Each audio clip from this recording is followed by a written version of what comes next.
Hi everybody, Chris Reagan here. Welcome back to the Philip DeFranco Show, and let's just jump right into the news. So, hi guys, this is a guest video for a friend of ours. I really wanted to take this chance to call you a cunt. Yeah, we're going to be uploading guest videos sporadically. Don't worry, it's not going to ever replace one of our videos. We'll still do one every single week, however you might just get a bonus video to check out in between.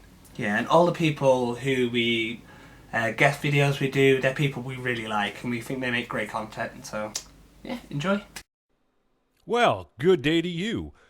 Cute little fox on Twitter asked me if I had heard of the new trend of neurodiversity, and nope, I had not. Suit Yourself has done a good video on it. Of course, I've been catching up, so I had not yet seen it. So I'm going to be going at it my usual approach of just using some website information and then perhaps babbling a little bit about what I think along the way. So let's get right into this. The National Symposium on Neurodiversity at Syracuse University is a conference series that seeks to promote academic inquiry into neurodiversity as a concept and social movement. Neurodiversity is a concept where neurological differences are to be recognized and respected as any other human variation. These differences can include those labels with dyslexia, attention deficit hyperactivity disorder, skipping that one, autistic spectrum, Tourette syndrome, and others. For many autistic people, neurodiversity is viewed as a concept and social movement that advocates for viewing autism as a variation of human wiring rather than as a disease. As such, neurodiversity activists reject the idea that autism should be cured, advocating instead for celebrating autistic forms of communication and self-expression, and for promoting support systems that allow autistic people to live as autistic people. What? Neurodiversity is an approach to learning and disability that suggests that the diverse neurological conditions appear as a result of normal variations in the human genome. The portmanteau of neurological and diversity originated in the late 1990s as a challenge to prevailing views of neurological diversity as inherently pathological, instead asserting that neurological differences should be recognized and respected as a social category on par with gender, ethnicity, social orientation, or disability status.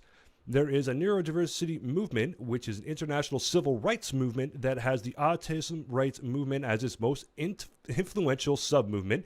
The movement frames autism, bipolarity, and other neurotypes as a natural human variation rather than a pathology or disorder, and it advocates reject the idea that neurological differences need to be or can be cured, as they believe them to be authentic forms of human diversity, self-expression, and being. Neurodiversity advocates promote support systems such as inclusion, force services, accommodations, communication, and assistive technologies, occupational training, and independent living support that allow those who are neurodivergent to live their lives as they are rather than being coerced and forced to adopt uncritically accepted ideas of normality or to conform to a clinical ideal.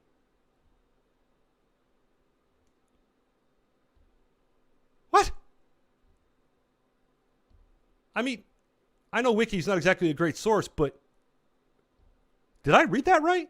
I know I messed up a couple words because this stuff is just baffling to read, even after you've read it a few times. Just, you're trying to normalize it, and I can kind of understand why, but yeah, let's move on. The Autism Rights Movement, ARM, is a social movement within the neurodiversity movement that encourages autistic people, their caregivers, and society to adopt the position of neurodiversity, accepting autism as a variation in functioning rather than a mental disorder to be cured. The ARM advocates a variety of goals, including a greater acceptance of autistic behaviors, therapies that teach autistic individuals coping skills rather than therapies focused on imitating behaviors of neurotypical peers, the creation of social networks and the events that allow autistic people to socialize on their own terms, and the recognition of the autistic community as a minority group. Autism rights or neurodiversity advocates believe that autism spectrum is genetic and that it should be accepted as a natural expression of the human genome. This perspective, is distinct from the two other likewise distinct views, the mainstream perspective that autism is caused by a genetic defect and that should be addressed by targeting the genes that cause autism, and the perspective that autism is caused by environmental factors like vaccine and pollution and can be cured by addressing environmental causes. Many autistic supporters of autism rights describe themselves through words that emphasize the condition as an intrinsic part of the identity, such as autistic or ASPI for those with Asperger's syndrome. This contrasts to the general recommendation by disability advocate organizations to use a person-first language when referring to a person with a medical or mental condition or disability, which emphasizes the person with the condition who has, rather than is defined by it. Anti-cure perspective. Members of the various autism rights organizations view autism as a way of life rather than a disease, and thus advocate acceptance over a search for a cure. Some advocates believe that common therapies for the behavioral and language differences associated with autism, like applied behavior analysis, are not only misguided, but also unethical. The anti-cure perspective endorsed by the movement is a view that autism is not a disorder, but a normal occurrence. As alternate variation in brain wiring or a less common expression of the human genome, advocates of this perspective believe that autism is a unique way of being and should be validated, supported, and appreciated rather than shunned, discriminated against, or eliminated. They believe quirks and uniqueness of autistic individuals should be tolerated, as the differences of any minority group should be tolerated, and that efforts to eliminate autism should not be compared, for example, to curing cancer, but instead to the adequate notion of curing left-handedness. The ARM is a part of a larger disability rights movement, and as such acknowledges the social model of disability. Within the model, struggles faced by autistic people are viewed as discrimination rather than deficiencies. What? All right. So what have we learned here? That according to this movement, social justice in action again, that okay, if you have a genetic defect, it's not actually a defect. It's actually perfectly natural. It is a spectrum of human being. And that if you fall on this spectrum, you should be accommodated and treated as absolutely normal. Which, I mean, on the surface, yeah, I completely agree with that. Just because you're born with a genetic defect doesn't mean you should be treated any differently than anybody else. However, saying that it's not a defect, that you're not, normal, which is just average, okay? If you don't get that by now, that when someone says normal, they mean average, as in the average person is born without autism, right? Can you follow me? Can you see where I'm going with this? Because you really should be able to. Now, I disagree with their idea of how it should be handled and how it should be treated, because the reality is you would be removing special care.